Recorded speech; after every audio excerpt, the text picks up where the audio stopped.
Sindh high court ने Sindh bar council की जानिब से दायर दरख्वास्त को मुस्तरद कर दिया। दरख्वास्त में नेशनल इंडस्ट्रियल रिलेशन कमीशन के चेयरमैन की तकर्रुरी के लिए अहलियत के मयार को चैलेंज किया गया था। दरख्वास्त में मौक़िफ़ इख्तियार किया गया था कि चेयरमैन की मुद्दत मुलाज़मत में तोसी को मुतालिका एक्ट और रूल्स के तहत नहीं दी गई, जबकि अदालत के मुताबिक दरख्वास्त गुजारों के वकील की तरफ से को वारंटों को सही नहीं समझा गया। और अगर आपको हमारी ये वीडियो पसंद आई है तो लाइक पर क्लिक कीजिए। सबसे बड़ी कवरेज, सबसे बड़े पैनलिस्ट, हमने तो बड़ी PMLN के वार सहे, वो भी बिला वजह। सबसे ज्यादा रिपोर्टर्स। इलेक्शन कमीशन की जानिब से कोई इंतजाम इतने अच्छे तरीके से नहीं किए गए। बोल की रिवायत, सबसे पहला नतीजा।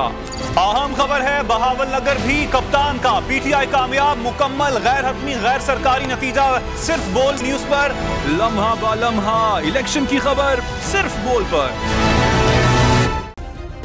सब्सक्राइब करें और बेल दबाएं ताकि कोई खबर रह न जाए।